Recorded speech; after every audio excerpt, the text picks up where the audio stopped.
नमश्चंडिकाय नमः। अर्थ श्री दुर्गा सप्तशती।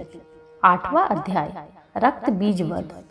महर्षि मेधा ने कहा, चंड और मुनि नामक असुरों के मारे जाने से और बहुत बड़ी सेना के नष्ट हो जाने से असुरों का राजा प्रतापी शुंभ ने क्रोध युक्त होकर अपनी संपूर्ण सेना को युद्ध के लिए तैयार होने की आज्ञा दी।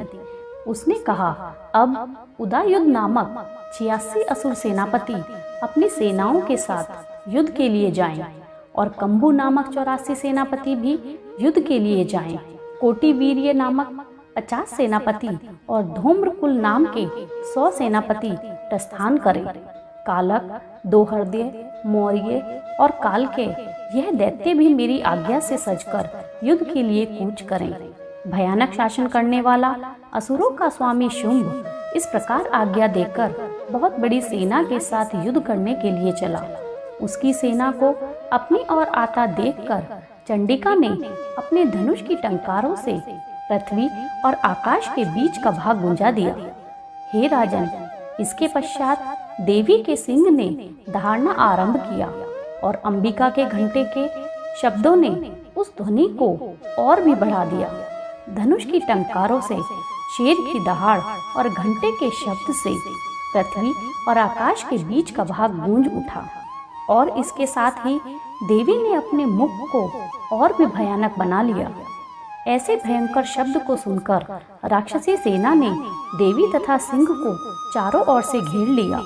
हे राजन, उस समय दैत्यों के नाश के लिए और देवताओं के कल्याण के लिए ब्रह्मा, शिव, कार्तिकेय, विष्णु तथा इंद्र आदि देवों की शक्तियां, जो कि अत्यंत पराक्रम और बल से संपन्न थी, उनके शरीर से निकलकर उसी रूप में चंडिका देवी के पास गई। जिस देवता का जैसा रूप था, जैसे आभूषण थे और जैसा वाहन था, वैसा ही रूप, आभूषण और वाहन लेकर उन देवताओं की शक्तियां दैत्यों से युद्ध करने के लिए आई। हंस युक्त विमान में बैठकर और रुद्राक्ष की माला तथा कमंडल धारण करके ब्रह्मा जी की शक्ति आई। वृषभ पर सवार होकर, हाथ में त्रिशूल को लेकर, महानाग का कंकण पहनकर और चंद्र रेखा से भूषित होकर भगवान शंकर की शक्ति माहेश्वरी आई और मोर पर बैठकर हाथ में शक्ति लिए दैत्यों से युद्ध करने के लिए कार्तिकेय जी की शक्ति उन्हीं का रूप धारण करके आई। भगवान विष्णु की शक्ति गरुड़ पर सवार होकर शंख, चक्र, गदा, धनुष तथा खड्ग हाथ में लिए हुए आई। श्री हरि की शक्ति वाराही, वाराह का शरीर धारण करके आई और नरसिंह के समान शरीर धारण करके उनकी शक्ति नरसिंह भी आई। उसकी गर्दन के झटकों से आकाश के तारे टूट पड़ते थे और इसी प्रकार देवराज इंद्र की शक्ति इंद्री भी ऐरावत पर सवार होकर आई। तब इन देव शक्तियों से घिरे हुए भगवान शंकर ने चंडिका से कहा, मेरी प्रसन्नता के लिए तुम शीघ्र इन असुरों को वध करो। इसके पश्चात देवी के शरीर में से अत्यंत उग्र रूप वाली और सैकड़ों गीदड़ियों के समान आवाज करने वाली चंडिका शक्ति प्रकट हुई। उस अपराजिता देवी ने धूमिल जटा वाले भगवान श्री शंकर जी से कहा, हे प्रभु, आप मेरी ओर से दूत बनकर शुंभ और निशुंभ के पास जाइए और उन अत्यंत गर्वीले दैत्यों से कहिए तथा उनके अतिरिक्त और जितने भी दैत्य वहां युद्ध भूमि में उपस्थित हों, उनसे भी कहिए, जो तुम्हें अपने जीवित रहने की इच्छा हो तो त्रिलोकी का राज्य इंद्र को दे दो। देवताओं को उनका यज्ञ का भाग देकर तुम पाताल लौट जाओ, किंतु यदि बल के गर्व में तुम्हारी लड़ने की इच्छा हो तो फिर आ जाओ। तुम्हारे मांस से मेरी योगिनियां तृप्त होंगी। क्योंकि उस देवी ने भगवान शंकर को दूत के कार्य में नियुक्त किया था, इसलिए वह संसार में शिवदूती के नाम से विख्यात हुई। भगवान शंकर से देवी का संदेश पाकर उन दैत्यों को बड़ा क्रोध आया। वह जिस स्थान पर देवी विराजमान थी वहां पहुंचे और जाने के साथ ही देवी पर बाणों और शक्तियों की वर्षा आरंभ कर दी। देवी ने उनके फेंके हुए बाणों, शक्तियों, त्रिशूल और परसों को अपने बाणों से काट डाला और काली देवी उस देवी के साथ आगे खड़ी होकर शत्रुओं को त्रिशूल से विदीर्ण करने लगी। ब्रह्माणी जिस तरफ दौड़ती थी उस तरफ अपने कमंडल का जल छिड़ककर दैत्यों के वीर्य और बल को नष्ट कर देती थी और इसी प्रकार माहेश्वरी त्रिशूल से, वैष्णवी चक्र से और अत्यंत कोप वाली कुमारी शक्तियों द्वारा असुरों को मार रही थी और इंद्री के बाजू के प्रहार से सैकड़ों दैत्य रक्त की नदियां बहाते हुए पृथ्वी पर सो गए। वाराही ने कितने ही राक्षसों को अपनी थूथन द्वारा मृत्यु के घाट उतार दिया।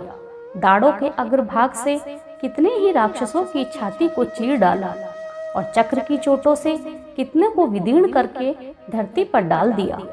बड़े बड़े राक्षसों को नरसिंह अपने नखों से विदीर्ण करके भक्षण कर रही थी और सिंह नाद से चारों दिशाओं को गुंजाती हुई रणभूमि में विचर रही थी। शिवदूती के प्रचंड अट्टहास से कितने ही दैत्य भयभीत होकर पृथ्वी पर गिर पड़े और उनके गिरते ही वह उनको भक्षण कर गई। इस तरह क्रोध में भरे हुए मात्र गणों द्वारा नाना प्रकार के उपायों से बड़े बड़े असुरों को मरते हुए देखकर राक्षसी सेना भाग खड़ी हुई और उनको इस प्रकार भागता हुआ देखकर रक्तबीज नामक महापराक्रमी राक्षस क्रोध में भरकर युद्ध के लिए आगे बढ़ा। उसके शरीर से रक्त की जितनी बूंदें पृथ्वी पर गिरती थी, तुरंत वैसा ही शरीर वाला और वैसा ही बलवान दैत्य पृथ्वी पर उत्पन्न हो जाता था।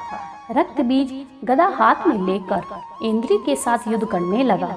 जब इंद्री शक्ति ने अपने वज्र से उसको मारा तो घायल होने के कारण उसके शरीर से बहुत सा रक्त बहने लगा और उसकी प्रत्येक बूंद से उसके समान ही बलवान और महापराक्रमी अनेकों दैत्य भयंकर रूप से प्रकट हो गए। वह सबके सब दैत्य बीज के समान ही बलवान तेज वाले थे। वह भी भयंकर अस्त्र शस्त्र लेकर देवियों से युद्ध करने लगे।